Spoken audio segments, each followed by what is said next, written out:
Welcome back. In case you're just joining us, you're watching The Daily Report with me, George Maringa. Kelvin Makori is on sign language interpretation tonight. I'm still with my guests, Joanne Onyango from UN Women, as well as Sunita Kaminha, as well from UN Women on Matters GBV, ending GBV. Joanne, this remains to be a very thorny issue.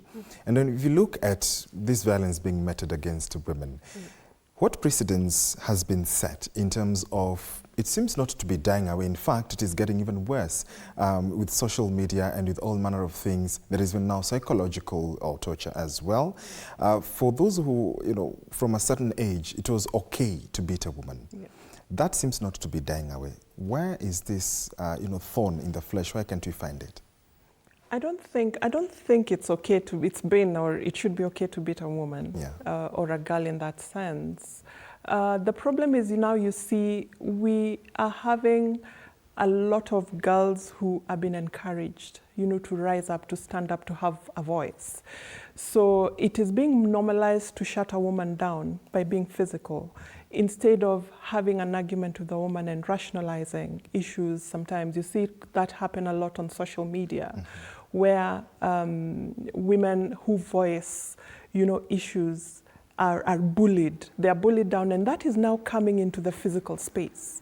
So instead of having an argument, a rational argument with a woman, you want to put them down because, men are biologically stronger than women.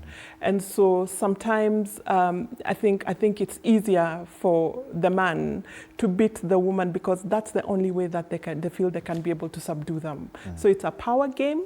And it's something that is not right, and it's something that is on the rise to the extent that now you find women are being found dead because they're women, and girls, right? Sunita, how important is it for a multi-sectoral approach, especially for everyone in the community, to be able to be involved in the fight against GBV, so that then it is not just an ivory tower type of conversation, people saying, okay, it doesn't affect me, so I wouldn't get involved? Thank you. This is a really important point, because the starting point is recognizing that everyone is directly or indirectly affected by gender-based violence. And that in turn means that every individual and every sector has a role to play in addressing it and preventing it from happening in the first place and responding to it. We have more evidence than ever before of what types of strategies and interventions are needed to prevent violence from happening in the first place, particularly around intimate partner violence, which, as we see in the report that was launched today from UN Women and UNODC, contributes to more than half of the femicide reports. Okay. So we know that, for example, education and school-related interventions, teaching children respectful and equitable relationships, how to communicate in nonviolent ways, and having zero tolerance for violence is really important. We know that the health sector, where often women and girls might report, go seeking services for healthcare, is also an entry point for intervening before a case might get to the police, for example. Social workers, working with couples, working with faith leaders, traditional leaders, couples and relationship interventions, prevention of child abuse. So all of the institutions and the sectors that are involved in these areas have a role to play, including as well, not just the public sector spaces, but also the private sector, because we know that there's a high cost in addition to the individual consequences and consequences on the families and communities affected by violence, there's also a high economic cost. So it's really important that private sector, media institutions, the athletic institutions, all parts of society have a role to play and can benefit from the investment in preventing and addressing violence before it begins and to prevent it from continuing. Indeed. John, let's look at, you've mentioned, men are biologically stronger than women. What is the role of men and boys in ending GBV specifically, so that we can perhaps tweak the conversation from dealing with these after effects to prevention in the first place? From the report that has just been released, the UN Women report that has just been released, it's evident that about 140 women are killed every day, globally. And this happens in the safe space where you know, the women are, in the family space. And you know, in the family space is where you expect every human being to be protected. But the report that we have, and specifically in Africa, 21,700 women have been killed, were killed in 2023 by intimate partners and in the family setup. So what am I saying? We need to begin looking at these women as our sisters. They're our friends, they're our mothers, you know, they're our children. And, you know, if there's anything that we cannot be able to solve at home, we need to see how we can first sit as a family, you know, and discuss issues that may be of contention instead of getting violent. In Kenya specifically, you'll find that there's legislation that protects women against violence. There are policies that have been put in place since Beijing, you know, in the Beijing platform in 1995, but they are not enough. Why? Because also, like my colleague has said, the policies are there, but they're not being implemented well. If you take, for example, with the advent of technology, there's a lot of tech facilitated violence that's happening currently, and it's important for us to educate boys and men to be responsible in dealing with women, because those are members of society. They are human beings like them. They have rights like everyone else has rights. So it's important to look at women and girls as human and as part of society who listen and are not necessarily supposed to be forcefully forced into things. Okay. Yeah. Senator, picking up from what, you know, John is talking about, what are the, you know, far-reaching effects of GBV in terms of psychological, you know, physical, emotional, not only to the survivors, but also to families and communities and to the country at large? And perhaps if you could speak about maybe even the cost to government and the country in trying to, you know, manage these situations, because they are avoidable when you look at it.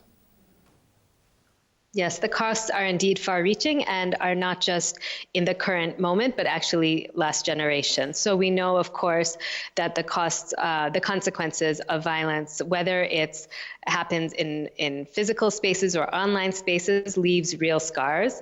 It's physical, it's psychological, it has economic costs. We know that individuals who experience violence have negative impacts on their educational outcomes, their economic outcomes. It also affects their immediate family members. The trauma and the toll that takes on them lasts for years sometimes. It's not a process that just, you know, shifts after the incident is over. We also know that children who witness a parent being abused, so for girls, the evidence shows that they, if their mother is abused by a partner, or they witness that, or in a house where their mother is abused, that they have a greater risk as an adult in being in an abusive situation. And for boys who, again, are in a household where their parent is abused, they're at greater risk for perpetrating abuse. It is not a direct link, but it is an increased risk. And it's important that those risks are identified. There is a strong evidence also of the links between violence against children and violence against women. We also know that the costs extend to the sector, the state as well, because the costs of addressing violence, the costs of bringing in the different sectors, whether it's policing or justice or social services or the health sector, all take a toll and have a significant cost compared with the investment in preventing violence before it begins. So the investment to have an intervention around prevention has a great cost benefit compared to the costs and the investments required to address the consequences, the long-standing consequences of incidents of violence. The cost on the state also extends to, in terms of the economic costs of the loss of productivity of individuals, right? The impact that it causes on individuals, their families, that takes a toll on what they can contribute in the society. And of course, these intergenerational consequences last for many years. So all in all, there are significant costs that often are not counted fully. They don't, monetarily, we can see there are some studies that show the significant cost to GDP of violence. And we also know that for, countries that do have and enact legislation and enforce it, there is lower prevalence in those countries of incidents of violence. So it's really important also to see that when those policy investments are made, when those policies are implemented, as Joanne was saying, then there are benefits to society, to states. And so those benefits are important to see up front so that the investments can be made and really break the cycle of violence. Indeed, great. Let's get to the home stretch, the closing remarks as well. I'd like you to sum up maybe in a minute maximum, and I'll begin with you, Joan. Looking ahead, what are your hopes, in the fight against GBV for the next perhaps 5 to 10 years, and your message to survivors, victims of GBV who may be watching you right now? My message will be to different demographics in society. To government, I think we need to put in resources. We need to put in more resources, for prevention measures, first and foremost, just like Mokaliga said. And also just ensure that laws and policy around protection of women and girls are strengthened. What is happening is there's a lot of new ways of gender-based violence that is coming up. There's need for more research to understand, especially the tech-related GBV, so that, proper measures, adequate measures are put in place for prevention purposes. Okay. To the women and girls, you have a voice. It's good to speak out. It's good to talk, not to fear. There are lines, there are avenues where you can report, whenever you're abused or whenever you feel that you're being violated. And it's important to have a voice so that we can be louder, so that other women and girls can also come out freely and speak and know that there's protection for them. Okay. To society, protecting women and girls, like my colleague has said, is also protecting and enabling growth and development of society. Women contribute towards economic growth, and so it's important for us to protect them. Okay. And also to the law enforcers, let us do the right thing at every step. Thank you very much. Indeed. Sunita, you get the last word. Thank you. I think to women and girls who've experienced violence, we see you, we hear you, we believe you. You are not alone. Please seek support from trusted individuals and organizations.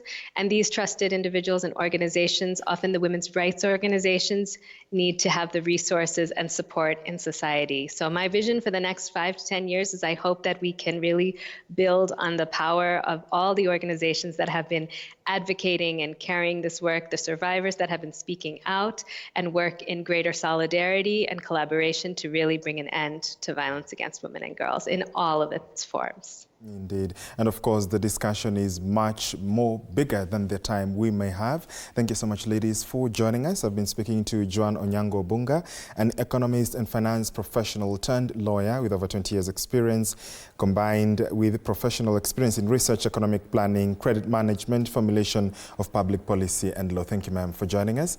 Joining us virtually has been Sunita Kaminha, UN Women's EVAL Policy Specialist in East and Southern Africa, and the Ending Violence Against Women and Girls EVAL Policy is a UN Women initiative that aims to prevent and eliminate violence against women and girls. The EVAL Policy is based on 5 strategy pillars: prevention, response, institutional strengthening and advocacy, communication and social mobilization and coordination. Please continue the conversation online. We are taking a short break. When we come back, we continue the broadcast.